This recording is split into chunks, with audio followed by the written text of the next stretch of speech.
Hi అండి, అందరికీ నమస్కారం. మీరు చూస్తున్నారు అడ్డూరి ఛానల్. నా పేరు అడ్డూరి. మనం సాటర్డే సండే నాగార్జున గారి ఎపిసోడ్స్ రెండు మనం చూసాం. యాక్చువల్గా సాటర్డే ఎపిసోడు నేనైతే చేయలేదు. ఎందుకు చేయలేదంటే రీజన్, ఆ రోజు పెద్దగా మాట్లాడుకోవడానికి ఏం లేదు. ఈవెన్ నామినేషన్స్లో ఉన్న వాళ్ళని కూడా సేవ్ చేసింది కూడా ఏం పెట్టుకోలేదు ఆ రోజు ప్రోగ్రాం. కంప్లీట్గా ఆ రోజు నేను అనుకోవడం అయితే అంత మనం మాట్లాడుకోవడానికి, నేను మీకు ఏదైనా చెప్పడానికి కూడా సాటర్డే అయితే నాకేం అనిపించలేదు. అందుకే నేనైతే ఆ రోజు వీడియో అయితే చేయదలుచుకోలేదు. ఎందుకంటే ఈరోజు సండే ఏదైతే ఉందో సండే మాత్రం డెఫినెట్గా సేవింగ్స్ ఉంటాయి, కొన్ని విషయాలు జరుగుతాయి. ఎందుకు సాటర్డే, ఇంకోటి సాటర్డే ఈ వీకెండ్ ప్రోగ్రాం కూడా నాకు పర్టికులర్గా ఏం అనిపించకపోవడం కారణం, ఇప్పటివరకు జరిగిన 4 వారాల్లో కూడా 4వ వారం అనేది చాలా గొడవలు, చాలా పెద్ద విషయాలు జరిగాయి. అది రీతు చౌదరి, పవన్ కళ్యాణ్, డీమాన్ పవన్కి సంబంధించి విషయం అవ్వచ్చు, అలాగే ఇమాన్యుల్ భరణి గారికి సంబంధించి తనూజ గారు మాట్లాడిన మాటలు అవ్వచ్చు, సంజన గారి విషయం అవ్వచ్చు, సంజన గారు వీళ్ళని మాట్లాడిన మాటలు అవ్వచ్చు, ఆమె చేసిన దొంగతనాలు అవ్వచ్చు. ఇలా ఎన్నో మాట్లాడుకోవడానికి చాలా విషయాలు ఉన్నాయి. బట్ నాగార్జున గారు కూడా దాని గురించి పెద్దగా ప్రెస్ చేసినట్టు అయితే అనిపించలేదు. ఎందుకంటే మేబీ ప్రతి వారం తిట్టడం వల్ల కంటెస్టెంట్స్ కొద్దిగా లో ఫీల్ అవుతారనో లేదా ఇంకేమైనా ఫీల్ అవుతారనో ఏం పెద్ద అన్నట్టు అయితే నాకు అనిపించలేదు. శనివారం ఎపిసోడ్కి సంబంధించి ఒక ఇంటి పెద్దగా ఉన్న నాగార్జున గారు అయితే మాత్రం ఎవరైతే తప్పులు చేశారో, వ్యూవర్స్ ఫీల్ అవుతున్నారో, చూసే ఆడియన్స్ ఏదైతే ఫీల్ అవుతున్నారో దానికి సంబంధించి అయితే శనివారం నాగార్జున గారు ఎక్కువగా ప్రస్తావించలేదు అనేది నాకు అనిపించిన విషయం. అందుకని నేను పెద్దగా దాని మీద ఇంట్రెస్ట్ చూపించలేదు చేయడానికి. అలాగే సండే జరిగిన ఎపిసోడు 29 ఏదైతే ఉందో దాంట్లో ఈరోజు కంప్లీట్గా సేవింగ్స్, ఎలిమినేషను మేజర్ పార్ట్ వహిస్తే, దాంతోపాటుగా ఇప్పుడు దేంతో స్టార్ట్ అయిందంటే మన సుమన్ శెట్టి గారిని, తర్వాత రాము రాథోడ్ ఇద్దరు కూడా మీకు తెలుసు మ్యాక్స్ టు మ్యాక్స్ ఎవరిని బాధ కలిగించకుండా మెయింటైన్ చేసేద్దాం అనుకునే రకాలు ఈ రెండు. అంటే మేమైనా తప్పుగా మాట్లాడితే అవతల ఫీల్ అయితే అది రాంగ్గా వెళ్ళిపోయిద్దేమో, మాకు నెగిటివ్ ఇంపాక్ట్ వస్తుందేమో అనే ఫీలింగ్లో వీళ్ళిద్దరూ ఉంటారనేది నిజం. అదే విషయంలో నాగార్జున గారు వాళ్ళిద్దరికి ఏం చెప్పారంటే, మీ ఇద్దరు సేఫ్ గేమ్ అవతల ఫీల్ అవుతారని ఏదైతే ఫీల్ అవుతున్నారో దాని నుండి బయటికి రావాలంటే మీరు ఒక పని చేయండి, హౌస్లో ఒక నలుగురిని ఎంచుకొని వాళ్ళ నెగిటివ్స్ ఏంటి, ఏం మర్చుకోవాలనేది చెప్పండి అని చెప్పాను. రాము రాథోడ్కి ఫస్ట్ అవకాశం ఇచ్చారు. రాము రాథోడ్ ఏదైతే శ్రేజ గురించి చెప్పారో మీరు కిబిస్తున్నారా? నేనైతే మారిందని అనుకుంటాను. తను చెప్పిన రీజన్ ఏంటంటే, ఏదైనా ఒకరి గురించి పాయింట్ టు పాయింట్ మాట్లాడేటప్పుడు పాయింట్ టు పాయింట్ మాట్లాడుతుంది, కానీ ఎక్కువ ల్యాగ్ అవుతుంది సార్, ఎక్కువ డిస్కషన్ సాగదీస్తుందని అన్నాను. బట్ ఈ మధ్య కాలంలో శ్రేజ అంతకు ముందు కన్నా చాలా మారింది అయితే నేను చెప్తాను. కొద్దిగా డీమాన్ పవన్, రీతు చౌదరికి సంబంధించిన విషయంలో ఏదైతే ఉందో, అంటే కొంత అగ్నికి ఆజ్యం పోసినట్టు ప్రతి పద్దాకాల ఇద్దరి మధ్యలో దూరి పవన్ కళ్యాణ్కి, రీతు చౌదరికి మధ్య కొంత గ్యాప్ పెంచడానికి ట్రై చేసిందని ఎక్కడో అనిపించింది నాకు. మీకేమైనా అనిపించిందా? అయితే రాము రాథోడ్ ఈ విషయాన్ని ప్రస్తావించి ఉంటే పాయింట్ బాగుండేది. అంటే ఈవెన్ నాగార్జున గారు కూడా దాన్ని హైలైట్ చేయలేదు కాబట్టి రాము రాథోడ్ దాన్ని హైలైట్ చేస్తుంటే చాలా బాగుండేది. చూసే వ్యూవర్స్ కూడా తను ఆలోచిస్తున్నాడు అని అనుకునేవాళ్ళు. సో అలాగే సుమన్ శెట్టి గారికి అవకాశం వచ్చినప్పుడు ఆయన భరణి గారి పేరు సేఫ్గా ఉంటున్నారు అనేది చెప్పారు. నాకు కూడా ఆ విషయంలో ఏకీభవిస్తాను సుమన్ శెట్టి గారితో. ఆయన సేఫ్గానే ఉన్నారు, ఇంకా స్టిల్ సేఫ్గానే ఉన్నారు. అంటే ఆయన ఒక పీక్స్కి వెళ్తే తప్ప ఓపెన్ అవ్వట్లేదు. నిన్న సంజన గారు ఈ బిర్యానీ టాస్క్ గెలిచినప్పుడు, బిర్యానీ వస్తే మీరు మాట్లాడకండి, మీరు కొంత అటు ఉంటారు, కొంత ఇటు ఉంటారు, ఏదేదో ఆయన మీద అరిచినప్పుడు ఏమున్నాను, అది ఏంటి అలా ఎలా ఉన్నాను ఏంటి అని ఆయన మీద చాలా విరుచుకుపడిపోయాడు. అలాగే మొన్న వీళ్ళిద్దరు తిట్టుకుంటుంటే ఎవరు సంజన గారును తనూజ గారికి మధ్యలో కూడా ఆ పీక్ స్టేజ్ వచ్చినప్పుడు తప్ప మిగతా టైంలో మ్యాక్స్ టు మ్యాక్స్ తప్పించుకు తిరిగితే బాగుంటుంది కదా, ఎందుకు మనకి అనేలాగా ఉంటున్నారని అయితే నాకు అనిపించింది. అదే విషయం సుమన్ శెట్టి గారు చెప్పారు. తర్వాత ఈయన మన తనూజ గారిని లేపారు. తనూజ గారిని ఎందుకు లేపారంటే, ప్రతిదానికి ఎమోషనల్గా ఏడుస్తుంది, బ్యాలెన్స్ చేయలేకపోతుంది, ఆ విషయంలో ప్రతి చిన్న విషయాన్ని కూడా లాగుతుంది, సాగదీస్తుంది అనేది ఆయన చెప్పిన పాయింట్. సో నాకు కూడా కరెక్టే. తనుజ గారు ప్రతి విషయాన్ని లాగదీసి చిన్న విషయాన్ని కూడా చాలా హైప్ క్రియేట్ చేస్తున్నారని అయితే అనిపించింది. ఎందుకంటే ఒకటి తప్పు జరిగింది, సంజన గారు తప్పు చేశారనుకోండి, సంజన గారు తప్పు చేసిన విషయాన్ని మీరు కెమెరాకి వెళ్ళి చెప్తే ఆడియన్స్ చూసుకుంటారు, అవును కదా తనుజ కరెక్ట్గా మాట్లాడింది కదా అని చెప్పి. అలాగే అక్కడ ఉన్న సభ్యులు ఎవరైతే ఇన్ఛార్జ్ ఉన్నారో వాళ్ళకి చెప్పి ఇది ఎంతవరకు కరెక్ట్ మీరు చెప్పండి అని చెప్పొచ్చు. ఇప్పుడు ఆ పోపు అడిగిన ప్రతి సందర్భంలో కూడా తనుజ గారు విషయాన్ని రేట్ చేసి వదిలిపెట్టాలి.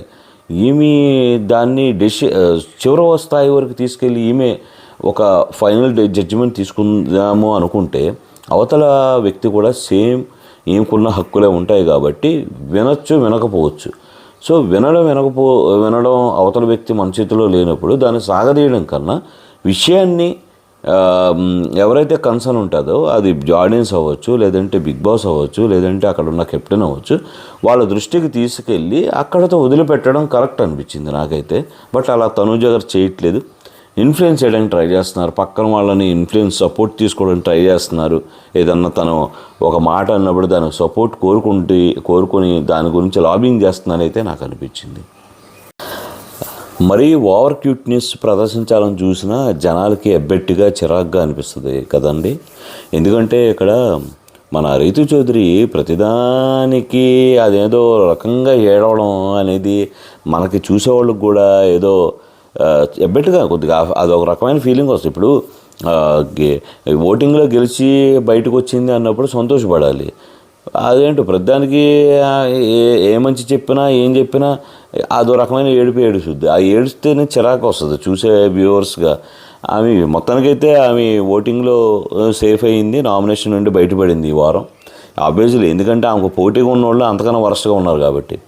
ఈమె ఎలాగో వరస్టే గేము, నా ఫీలింగ్ ప్రకారం వరస్ట్ అండి. రీతు చౌదరి అయితే వరస్ట్. అంటే నేను చెప్తున్నాను కదా, ఆమె గెలవాలంటే ఏ పద్ధతిలోనే గెలవాలి అనే రకం మెంటాలిటీ ఆమెది, ప్రూవ్ అయింది ఆల్రెడీ. కానీ ఏ రూపంలో గెలిచాం, ఏం పని చేసి గెలిచాం అనేది చూసుకోవాలి. అంతేగాని ఏది చేసినా గెలవచ్చు అనుకోవడం అనేది రాంగ్ అనేది నా ఇంటెన్షన్. అక్కడ ఫ్రెండ్ ఉన్నారా, లేకపోతే మనం నమ్ముకున్న వాళ్ళు ఉన్నారా, లేదంటే మనం అనెతికల్గా ఏమైనా గెలుస్తున్నాం గేమ్ అనేది రీతు చౌదరి గారికి పట్టింపు లేదనేది నా ఉద్దేశం. లాస్ట్ వీక్ జరిగిన గేమ్స్ అవ్వచ్చు, అంతకుముందు జరిగిన ఇది అవ్వచ్చు. సో మొత్తానికి ఇది సేఫ్ అయింది రీతు చౌదరి. మొత్తానికైతే దత్తపుత్రుడైతే ఎలిమినేట్ అయ్యాడు ఈ వారం మనం అనుకున్నట్టుగానే.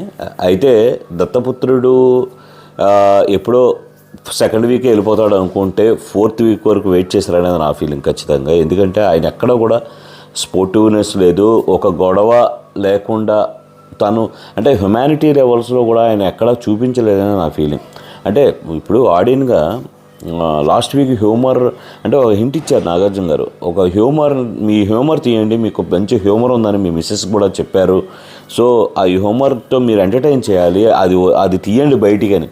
ఖచ్చితంగా మేబీ ఆయన బయట చాలా హ్యూమరస్గా ఉండొచ్చు, చాలా సరదా మనిషి అయి ఉండొచ్చు, వాట్ ఎవర్ అయి ఉండొచ్చు. కానీ ఆయన చాలా ఎపిసోడ్లు చాలా సీజన్లు చూసి వచ్చిన తర్వాత ఆయన ఏమనుకున్నాడంటే కొన్ని విషయాలు నేను స్ట్రిక్ట్గా ఉండి చాలా పర్ఫెక్ట్గా మాట్లాడితే, అసలు ఎక్కడ కూడా నేను తగ్గకుండా మాట్లాడితే నన్ను ఆడియన్స్ లైక్ చేసి ఓట్లేస్తారు, నిజాయితీగా ఉంటే నన్ను ఓట్లేస్తారు అని చెప్పి అనుకున్నారు. ఇవన్నీ కరెక్టే, కానీ ఇవన్నీ దేంతో పాటు ఉండాలంటే మనం అందరూ మనుషులతో కలుస్తూ ఇది కూడా చూపించాలి. అంతే తప్ప మనం మిగతా సభ్యులందరూ వచ్చేసరికి ఈ జనాలు వేస్ట్, ఈ జనాల్లో నేను ఉండడమే వేస్ట్, అసలు ఇలాంటి వాళ్ళతో నేను సెట్ అవ్వనని మీరు వేర్పాటు అయిపోతే అసలు ముందు సమాజంలో బయట కూడా ఉండేది ఇలాంటి వాళ్ళే కదా ఎక్కువ. సో నేను అనుకోవడం అయితే మీరు ప్రతి విషయాన్ని గట్టి పట్టుకొని దాన్ని ఒక నెగిటివ్ షేడ్లోకి వెళ్ళి ప్రతిదాన్ని నెగిటివ్లో చూడడం వల్ల వచ్చిన, ఇప్పుడు సంజన గారు అవ్వచ్చు, తనుజ అవ్వచ్చు, లేకపోతే ఇంకోళ్ళు అవ్వచ్చు, భరణి గారు అవ్వచ్చు, what ever it, Suman Shetty అవ్వచ్చు, ఎవరితో అయినా శ్రీజాతో అవ్వచ్చు, ఎవరితో అయినా ఇష్యూ వచ్చినప్పుడు అక్కడితో వాళ్ళ తప్పుల్ని వాళ్ళకి చెప్తూ నెక్స్ట్ మీరు వేరే వర్షంలోకి వచ్చేయాలి. కానీ మీరు అలా రాకుండా దాన్ని పట్టుకొని దాన్ని క్షమించండి అని ఎన్నోసార్లు అందరూ అడిగినా సరే మీరు క్షమించకుండా, మీరు ఈవెన్ భరణి గారు బాత్రూంలోకి వచ్చి అడిగినప్పుడైనా, సంజన గారు వచ్చి సార్ట్ అవుట్ చేసుకుందామండి, నెక్స్ట్ నుండి మామూలుగా ఉందామండి అని అడిగినప్పుడైనా మీరు ఇచ్చిన సమాధానం ఏదైతే ఉందో అది కరెక్ట్ కాదు. ఎందుకంటే మీరు ఎలా మీ ప్రిన్సిపల్స్ మీకు ఉంటాయి, మీకు సెల్ఫ్ రెస్పెక్ట్ ఇచ్చుకుంటారో అవతల వాళ్ళు కూడా వాళ్ళకంటూ సెల్ఫ్ రెస్పెక్ట్ ఉంటుంది. దాన్ని పక్కన పెట్టి మీ దగ్గరకు వచ్చి సారీ చెప్పినప్పుడు, మిమ్మల్ని కన్విన్స్ చేయడానికి వచ్చినప్పుడు మినిమం రెస్పెక్ట్ అనేది మీరు ఇవ్వాలి. అది మీ బాధ్యత. ఎందుకంటే తప్పు చేశారా లేదా అనేది పక్కన పెట్టి అవన్నీ కూడా పక్కన పెట్టి మీ దగ్గరకు వచ్చి అడిగినప్పుడు మినిమం మీరు వాళ్ళకి రెస్పాండ్ అవ్వడానికి ఒక సెన్స్, జస్ట్ కామన్ సెన్స్ లాగా ఉంటుంది అది. అంటే మీరు వాళ్ళ నోట్లో ముద్ద మీరు తీసుకొని తినక్కల్లా, మీ ముద్ద వాళ్ళ నోట్లో పెట్టక్కర్లేదు. కానీ పూర్ణ హాయ్ అండి భరణి గారు, గుడ్ మార్నింగ్ అలా అనుకోవచ్చు. లేదా సంజన గారు ఏంటండి మాట్లాడుకోవచ్చు. కానీ ఎబో ద లెవెల్ ఫ్రెండ్షిప్ చేయమని ఎవరు అడగరు. బట్ ఒక హౌస్లో ఉన్నప్పుడు పొద్దునేసి మొహాలు చూసుకోవాలి. కాబట్టి మీరు ఆ పనుల వల్లే మీకు నెగిటివ్ ఇంపాక్ట్. అంటే మీతో ఉండడం అనవసరమా, లేకపోతే మీరు వచ్చినప్పుడు స్క్రీన్లోకి చూడడం అవసరమా అని ఆడియన్స్ కూడా అనుకున్నారు. ఈవెన్ సభ్యులు కూడా అలాగే అనుకున్నారు అనేది నా ఫీలింగ్. వెళ్ళేటప్పుడు కూడా నాగార్జున గారు ఏం చెప్పారంటే, ఎవరో మాస్క్ పెట్టుకున్నారు, ఎవరో మాస్క్ లేకుండా ఉన్నారు, ముగ్గురిని సెలెక్ట్ చేసి ఫోటోలు పెట్టమంటే ఈయన హరీష్ గారు అక్కడ కూడా ఆయన తత్వాన్ని మళ్ళీ అదే వెళ్ళేటప్పుడు కూడా అదే చూపించాలనుకున్నారేమో అనిపించింది. ఎందుకంటే భరణి గారిని పెట్టారు. ఇప్పుడు భరణి గారు మాస్క్ పెట్టుకొని ఉన్నారు అంటే అంత నెగిటివ్ మాస్క్ ఏం కాదు, అది మంచిగా ఉండాలనుకున్నారు తప్ప నాకేమో అంత మాస్క్ పెట్టి. అంటే ఇక్కడ పెట్టిన ముగ్గురు కూడా ఈయనకి ఎవరైతే బాగా ఆడేవాళ్ళు ఉన్నారో హౌస్లో వాళ్ళ ఫోటోలో పెట్టారు. చూడండి మీరు, హరీష్ గారి ఫోటో పెట్టారు, తర్వాత డిమాన్ పవన్ ఫోటో పెట్టాడు, ఓకే, ఇమాన్యుల్ ఫోటో పెట్టాడు. ముగ్గురు ఆడేవాళ్ళే, ముగ్గురు హౌస్లో లీడింగ్లో ఉన్నవాళ్ళు ఫోటోలే పెట్టారు. ఇటు సైడ్ చూస్తే ఎవరైతే శ్రేజ ఉందో, శ్రేజ మాస్కు లేదు అన్నారు. మాస్కు లేదు అంటే ఎస్ మాస్కు లేదు, అదైతే ఓకే, ఏకీభవిస్తాను. అలాగే పవన్ కళ్యాణ్ మాస్కు లేదనే చెప్తాను. తనూజ గారి విషయంలో మాత్రం రాంగ్ అంటారు. ఆమె మాస్క్ పెట్టుకొని ఉంది, మాస్క్ అనండి, మాస్క్ లేదని ఎలా అంటారు? మాస్క్ పెట్టుకొని ఉంది. నా ఒపీనియన్ ప్రకారం ఆమెదైతే మాత్రం ఒప్పుకోను, కానీ మిగతా ఇద్దరిదైతే ఒప్పుకుంటాను. అలాగే మాస్క్ ఉన్న వాళ్ళు ఫోటోలు పెట్టారు. అసలు ఇమాన్యుల్ మాస్క్ పెట్టుకొని ఉంటున్నాడు అంటే కొంత ఉంటుందండి. అందరూ ప్రతిదాన్ని ఒరిజినాలిటీ బయట ఉన్నట్టు, ఇప్పుడు బయట అనేకమైన నానా అలవాట్లు ఉండొచ్చు, లేదంటే ప్రతి మనిషికి ఒక వీక్నెస్, నెగిటివ్ వీక్నెస్ ప్రతి మనిషిలో ఉంటుంది. ఉన్నంత మాత్రం తీసుకొచ్చి హౌస్లో చూపించాల్సినంత అవసరం లేదు. ఉన్న 100 రోజులు 80 రోజులు 70 రోజులు అది చూపించుకుంటా కూడా మంచిగా కూడా ఉండొచ్చు కదా. అది 100 రోజుల తర్వాత నిజంగా ఏదైతే ఆ చెడుని చూపించకుండా మెయింటైన్ చేశారో అది కొన్ని రోజులకి అది ఈ 70-80 రోజులు 100 రోజులు ఉన్నంత కాలం మర్చిపోతారు. తర్వాత అది నిజంగానే పూర్తిగా లైఫ్లోండి ఆ నెగిటివ్ అలవాటు అనేది బయటకు కూడా పోవచ్చు కదా. సో ఇక్కడ 10% 20% మాస్క్ పెట్టుకున్నా అది కొన్ని విషయాల్లో పెట్టుకుంటారు ప్రతి వ్యక్తులు. దానివల్ల ఎవరికి ఎఫెక్ట్ అవ్వనంత వరకు ఏది ఉండదు అనేది నా ఫీలింగ్. అయితే మొత్తానికి ఈ వారం హరీష్ గారి ఎలిమినేషన్తో ముగిసిందని చెప్పాలి. అలాగే నా ఒపీనియన్ ప్రకారం ఈ వీక్ జరిగిన సాటర్డే సండే నాగార్జున గారి వీక్స్ ఏవైతే ఉన్నాయో చాలా సింపుల్గా అయిపోయిందని చెప్పాలి. డిస్కషన్లు ఎక్కువ లేవని చెప్పాలి. హౌస్మేట్స్ చేసిన తప్పులు కానీ ఒప్పులు కానీ ఆ సాక్రిఫైసెస్ అవ్వచ్చు, వాట్ ఎవర్ ఇట్ ఈస్, ఏదైతే గేమ్. ఇంకోటి అన్ని వారాల మీద కూడా లాస్ట్ వారం జరిగింది చాలా పెద్ద గేములు జరిగినాయి, ఎక్కువ గేమ్స్ జరిగినాయి కూడా 4వ వారమే. కానీ అలాంటి 4వ వారంలో జరిగిన తప్పులు కానీ ఎక్కువ డిస్కస్ చేయలేదనేది నా ఫీలింగ్. మీ అందరికీ ఒకటే రిక్వెస్ట్ చేస్తాను, దయచేసి నా ఛానల్ని సబ్స్క్రైబ్ చేయండి, లైక్ చేయండి, షేర్ చేయండి. అలాగే మీ విలువైన సలహాలు సూచనలు నాకు కామెంట్ రూపంలో తెలియజేస్తారని అయితే ఆశిస్తున్నాను. జై హింద్. Thank you.